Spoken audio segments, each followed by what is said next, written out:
Hello friends, मेरा नाम है आयुष कुमार और आज मैं आपको बताने वाला हूँ 10 फैक्ट्स अबाउट मोनालिसा पेंटिंग। तो fact number 1, who made the painting. तो इस पेंटिंग को बनाने वाले जो शख्स थे उनका नाम था लियोनार्डो दा विंची। जी, लियोनार्डो इटली के रहने वाले फ्लोरेंस प्रदेश के विंची नामक ग्राम में उनका जन्म हुआ था लियोनार्डो का। और लियोनार्डो की कुछ महान जो उपलब्धियां थी वो थी, वैसे तो उन्होंने बहुत सारी चीज़ों का निर्माण किया था, वो एक वैज्ञानिक भी थे। मैं आपको उनके बारे में बताता हूँ। जो लियोनार्डो थे वे एक महान चित्रकार, मूर्तिकार, वास्तुशिल्पी, संगीतज्ञ, कुशल यांत्रिक, इंजीनियर तथा वैज्ञानिक और ना जाने क्या क्या चीज़ों में उनको महारत हासिल थी। और उन्होंने बहुत सारी कलाकृतियाँ बनाई, बहुत सारी चीज़ों का आविष्कार किया, यंत्र बनाए। लेकिन उन्होंने जो दो प्रमुख, उनका नाम था, पहली तो थी हमारी मोनालिसा पेंटिंग और सेकंड थी the last supper. The last supper भी बहुत फेमस है। वो ईसा मसीह और उनके शिष्यों के साथ एक आखिरी नाश्ते के ऊपर में है। तो लेकिन आज हम बात करने वाले हैं मोनालिसा पेंटिंग के ऊपर में। Fact number 2, Mona Lisa name, mystery of a name. तो मोनालिसा जो नेम है ये बहुत तरह के आता है कि उसका नेम क्या है, अलग अलग इतिहासकारों का अलग अलग मत है। वैसे मोनालिसा जो नेम है इसकी प्रोनाउंसिएशन फ्रेंड्स अलग है। हम लोग कहते हैं मोनालिसा, लेकिन अगर इसी को आप फ्रांस में बोलेंगे तो इसको पढ़ा जाता है मोनालिसा, मोनालिसा। और इसके स्पेलिंग में भी चेंज आता है। अगर हम इसकी स्पेलिंग करें तो वो आती है MONA स्पेस LISA। लेकिन अगर इसको आप इटली या फ्रांस में देखेंगे तो वहाँ पे होता है MONNA स्पेस LISA। अब आते हैं मोनालिसा की मीनिंग के ऊपर में। मोना का मतलब होता है मैडम, और अगर आप इटली में मोनालिसा का मतलब निकालेंगे तो वो होता है my lady. Fact number 3, mystery of lady inside the painting. अब आते हैं कि उस पेंटिंग के अंदर में जो लेडी है वो कौन है। तो फ्रेंड्स इसके ऊपर भी अलग अलग इतिहासकारों के अलग अलग मत हैं।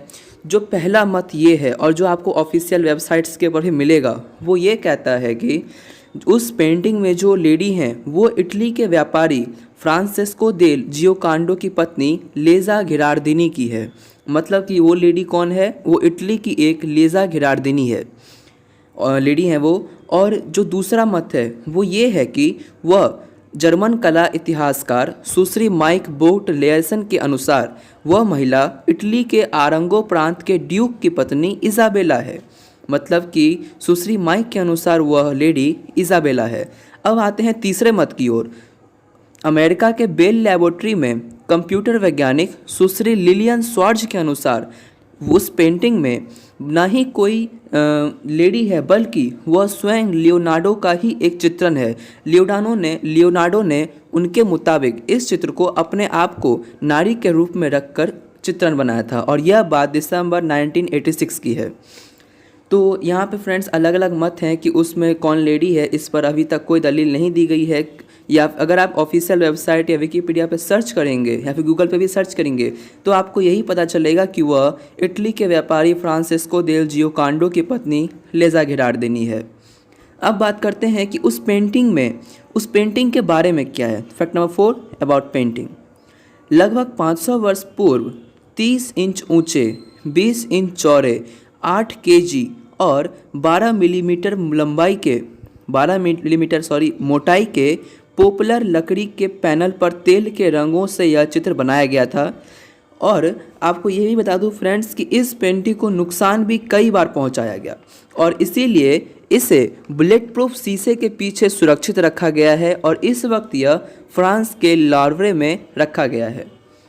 Fact number 5, mystery of Mona Lisa smile. आप सभी को पता है कि मोनालिसा की पेंटिंग इतनी क्यों फेमस है। तो वो फेमस है अपनी एक मुस्कुराहट के लिए जो बहुत ही अलग दिखती है। अब आपको बता दूं इसके बारे में एक और बात कि इस पेंटिंग में मोनालिसा की मुस्कुराहट अलग अलग एंगल से देखने पर अलग अलग दिखाई देती है। मतलब मोनालिसा की मुस्कुराहट को अलग एंगल से देखने पर वो आपको कभी खुश लगेगी, कभी आपको उसकी मुस्कुराहट में उदासी दिखने को मिलेगी।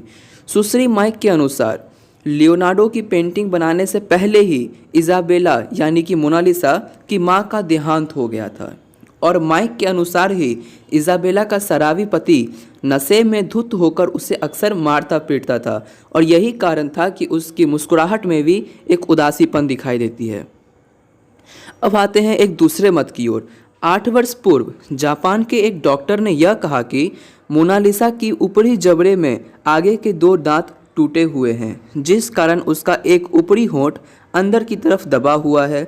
यही कारण है कि जिससे मोनालिसा की रहस्यमयी मुस्कुराहट दिखाई देती है। जब लियोनार्डो उनकी पेंटिंग बना रहे थे तो वे अपने जीभ से अपने होंठ को बाहर की तरफ धकेल रही थी, जिस कारण यह रहस्यमयी मुस्कान बनी। अब आते हैं fact number 6, time taking for making the painting. इस पेंटिंग को बनाने में लिया गया टाइम कितना लगा था, तो इसके ऊपर भी अलग अलग मत हैं, तो आइए चर्चा करते हैं। लियोनार्डो ने मोनालिसा की पेंटिंग को 1503 से 1506 तक बनाया, पर इसको पूर्णतः पूरा करने में उन्हें 11 वर्ष और लग गए। अब इसकी कोई संभावित ही मान अब तक आई गई है दोस्तों, कोई प्रमाणित मान नहीं है कि यह कब शुरू किया गया और इसका अंत कब हुआ। लेकिन इतिहासकारों का ये भी मानना है कि 1500 चित्र में बनाया जाना शुरू हुआ। 1503 में इस चित्र का बनाया जाना शुरू हुआ जब वह 51 साल के थे, लेकिन 1519 में पेंटिंग को पूरा किए बिना ही वे इस दुनिया से चले गए। इसका मतलब यह कि यह पेंटिंग अधूरी है। अब मुझे तो कहीं से नहीं लगती कि पेंटिंग अधूरी है, लेकिन अगर आपको लगे तो कमेंट सेक्शन में प्लीज़ बताइएगा। Fact number 7, who stolen the painting. अब एक घटना घटी थी जिसमें यह हुआ था कि एक आदमी ने, जो इटली वासी था, उस पेंटिंग को चुरा लिया था। 21 अगस्त 1911 को मोनालिसा की पेंटिंग को पेरिस के द लॉर्वे म्यूजियम से चुरा लिया गया। चुराने वाला शख्स उसी म्यूजियम का वर्कर था जिसका नाम विनसेंजियो पेरुगिया था और वह इटली वासी था। उसका यह मत था कि यह पेंटिंग इटली की है और इसीलिए इसको इटली में ही रहने देना चाहिए, और इसीलिए उसने उस पेंटिंग को चोरी किया। विनसेंजियो को 2 साल बाद पकड़ लिया गया जब वह इटली के फ्लोरेंस शहर के आर्ट म्यूजियम के डायरेक्टर को मोनालिसा की पेंटिंग को बेचने गया था। कुछ समय तक पेंटिंग को उसी म्यूजियम में रखा गया और 4 जनवरी 1914 को उसे वापस पेरिस के लार्वे म्यूजियम में लाया गया। इटली के देश में वैसे तो उसको 6 साल की सज़ा हुई, पर फ्रेंड्स आपको बता दूं कि इटली में उसको एक अच्छे देशवासी के लिए सम्मानित किया गया। अब आते हैं fact number 8, price of the painting. अब मैं आपको बताता हूं कि उस पेंटिंग का मूल्य कितना है, क्या प्राइस है। रिपोर्ट्स के मुताबिक, मीडिया रिपोर्ट्स के मुताबिक 1962 में इस पेंटिंग की कीमत $100 मिलियन यानी 680 करोड़ रुपए थी, लेकिन अब वर्तमान में इसकी कीमत $830 मिलियन यानी कि 5,712 करोड़ रुपए हो गई है। और आपको मैं ये भी बता दूं कि फ्रेंच हेरिटेज लॉ के अनुसार इस पेंटिंग को ना ही तो कोई खरीद सकता है और ना ही कोई बेच सकता है। यह गवर्नमेंट और जनता के लिए है, यह सभी के लिए है। Fact number 9, mysterious answer. जी हाँ दोस्तों, एक मिस्टीरियस आंसर। लियोनार्डो ने मोनालिसा की पेंटिंग के दाएं तरफ यह लिखा है, ला रिस्पोस्ता ती त्रोवा कोई। इसका अर्थ यह है, द आंसर इज़ रेयर। जी आपने ये सही सुना, द आंसर इज़ रेयर। इस लाइन का अर्थ अब तक किसी को नहीं पता चल पाया है कि लियोनार्डो ने इस पेंटिंग में रहस्यमयी तरीके से इसे क्यों लिखा। Fact number 10, mystery of Mona Lisa eyebrows. दोस्तों, कई इतिहासकारों का यह मानना है कि लियोनार्डो ने अपने पेंटिंग में मोनालिसा की भौहें नहीं बनाई। आप कभी देखिएगा तो आपको मोनालिसा की भौहें नहीं दिखेंगी, लेकिन पेंटिंग को देखने से ऐसा लगता है कि लियोनार्डो ने उसकी भौहें नहीं बनाई। पर पर्सिया के एक इंजीनियर ने, पास्कल कोट नाम के इस व्यक्ति ने 3000 घंटों तक दा विंची की पेंटिंग को देखा, उसका निरीक्षण किया, और 49 ईयर्स के कोट ने 240 मेगापिक्सल स्कैन से इस तस्वीर को जांचा, परखा, और उनका यह कहना है कि तस्वीर में उन्होंने भौहों के अवशेष को देखा है, लेकिन हम उसको अपनी नंगी आंखों से नहीं देख सकते। दरअसल दा विंची की यह पेंटिंग सैकड़ों साल पुरानी है, कई बार इसका रेस्टोरेशन किया जा चुका है। कोर्ट का मानना है कि दा विंची ने भौहों को सबसे कच्चे रंगों से बनाया होगा। यही वजह है कि बार बार रेस्टोरेशन किए जाने पर यह गायब हो गई है।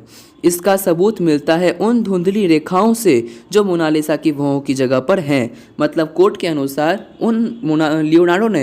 लियोनार्डो दा विंची ने भौहों को बनाया था, पर इसको कई बार रेस्टोरेशन की वजह से ये भौहों का हट गया और आपको ये भी बता दूं कि इसको बहुत बार नुकसान भी पहुंचाया गया है, जिस कारण इसकी जगह को बहुत बार बदला भी गया है। सेकेंड वर्ल्ड वॉर के टाइम में इसको 6 बार बदला गया था। इसीलिए ऐसा हो सकता है कि रख रखाव में ज़्यादा सावधानी बरतने या फिर ज़्यादा ही साफ़ सफाई की वजह से इनकी भौं का मिट गया होगा। तो फ्रेंड्स, आज की वीडियो यहीं समाप्त होती है। आप मुझे कमेंट सेक्शन में प्लीज़ बताइएगा कि आपको वीडियो कैसा लगा। अगर आपको अच्छा नहीं लगा तो ये भी मुझे बताइएगा, मैं आपको और अच्छी वीडियो बना के दूंगा। ये मेरा पहला वीडियो है मेरी चैनल का। प्लीज़ सब्सक्राइब कीजिए, लाइक कीजिए आपको वीडियो पसंद आए तो।